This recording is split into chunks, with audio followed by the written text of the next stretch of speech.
अस्सलाम वालेकुम students, welcome to channel Sayar medical learning student.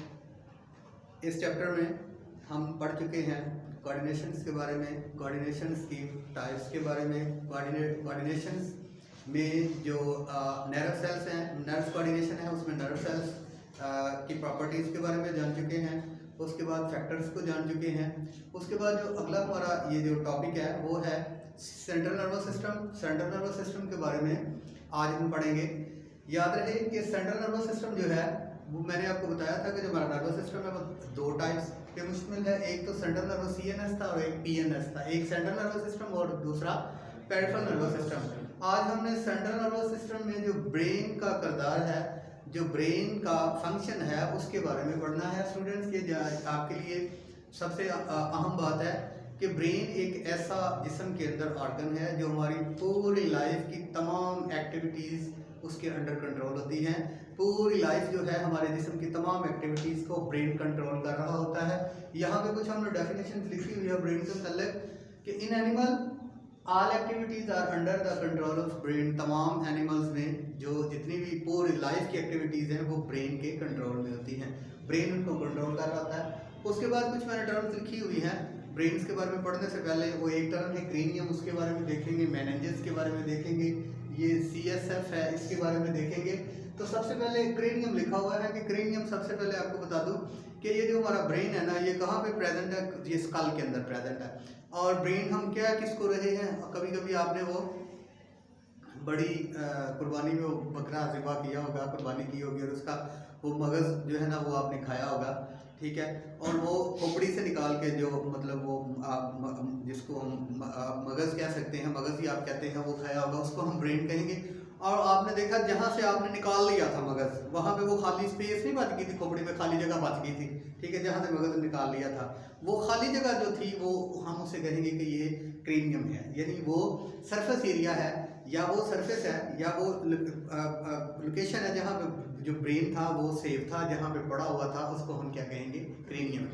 लो यहाँ पे brain is situated inside a bony part of skull, यानी वो बोन जो है हमारी, ठीक है, बोनी पार्ट जो है जहाँ ये प्रेजेंट होता है, सेव होता है ब्रेन, उसको कहते हैं हम क्रेनियम। क्रेनियम कैविटी भी इसको कहते हैं जिसके अंदर ब्रेन प्रेजेंट है। उसके बाद यहाँ पे है मेनिंजेस। ये याद रहे कि हमारा जो ब्रेन है, कभी कभी आपने वो कसाई को ब्रेन निकालते देखा होगा मतलब बकरे का, तो देखा है कि उसके गिर्द जो है ना वो झिल्लियाँ होती हैं, ठीक है, वो मेम्ब्रेन्स होती हैं। वो मेम्ब्रेन्स की वजह से उसको प्रोटेक्शन मिली हुई होती है। उस मेम्ब्रेन्स को कहते हैं मेनिंजेस, ठीक है। आपने कभी कभी ये टर्म सुनी होगी मेनिंजाइटिस, ठीक है। वो इन झिल्लियों की सोजिश है या इसकी इन्फ्लेमेशन है। और यही झिल्लियाँ जो है ये इसको एक तो प्रोटेक्शन इसकी लेयर है, प्रोटेक्शन दे रही हैं। दूसरा नंबर पे यहाँ पे मैंने लिखा हुआ है कि ये जो है ये न्यूट्रिएंट्स की फराहमी भी कर रही हैं। जितने भी न्यूट्रिएंट्स रिक्वायर्ड हैं ब्रेन को एनर्जी के लिए, अपनी ज़रूरत के लिए, अपने पर्टिकुलर फंक्शन परफॉर्म करने के लिए, वो तमाम न्यूट्रिएंट्स किसके थ्रू मिल रहे हैं? इसको मेनिंजेस के थ्रू। और इसके अलावा न्यूट्रिएंट्स के साथ साथ जो ऑक्सीजन की फराहमी है वो ब्लड और कैपिलरीज के ज़रिए, वो भी तमाम की तमाम जो है ये मेनिंजेस में प्रेजेंट होती है। तो यहाँ देखते हैं मैंने लिखा है brain is covered by 3 layers, यानी इनमें 3 लेयर्स से ये जो ब्रेन है वो घिरा हुआ होता है। ये इनका फंक्शन जो है वो इसको प्रोटेक्शन दे रहे हैं, इसको न्यूट्रिएंट्स की फराहमी दे रहे हैं, और जो मेनिंजेस हैं वो ऑक्सीजन की सप्लाई भी ब्रेन को दे रहे हैं। उसके बाद स्टूडेंट्स यहाँ पे है CSF, इम्पोर्टेंट है।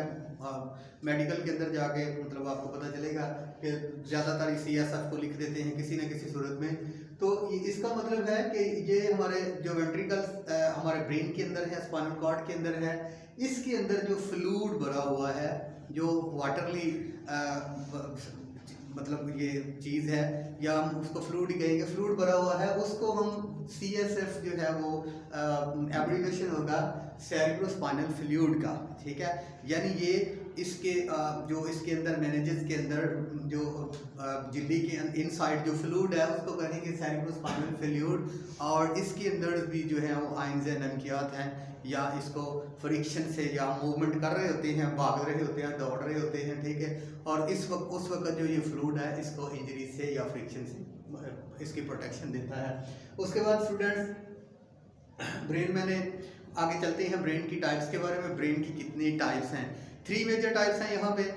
सबसे पहले है ब्रेन का फोरब्रेन पार्ट्स, उसके बाद है मिड ब्रेन और उसके बाद है हाइंड ब्रेन या हैंड ब्रेन। ठीक है, फोरब्रेन जो है वो हमारे दिमाग का सामने वाला हिस्सा होगा, मेजर पार्ट जो है, उसके बाद सेंटर वाला एरिया जो ब्रेन का है वो होगा मिड ब्रेन, और उसके बाद जो एंड वाला पिछला ऑक्सीपिटल एरिया है, इसके अंदर हम इस एरिया को पूरे को कहेंगे हिंड ब्रेन।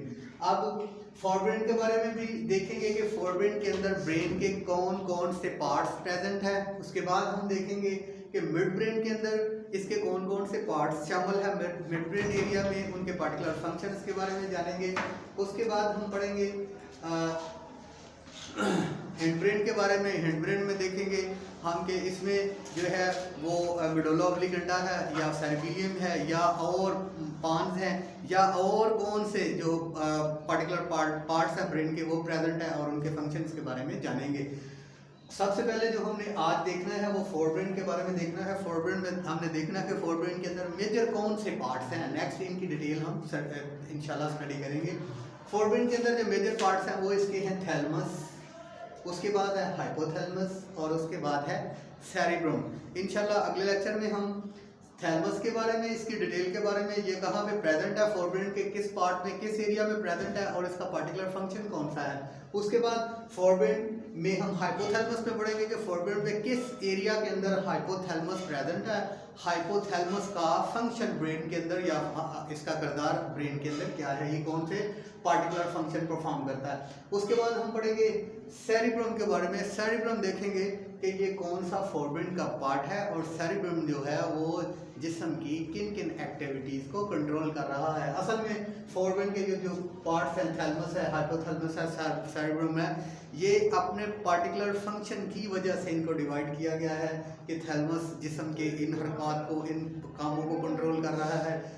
हाइपोथैलेमस जो है इसको ये पार्टिकुलर फंक्शन दे दिए गए हैं, इसने ये करैक्टर करना है ब्रेन के अंदर। उसके बाद सेरिब्रम पार्ट है, इसको ये करैक्टर दे दिया गया है, इसने ये फंक्शन परफॉर्म करने हैं। इनकी डिटेल इंशाल्लाह नेक्स्ट वीडियो में हम लेंगे। बहुत शुक्रिया। अस्सलाम वालेकुम।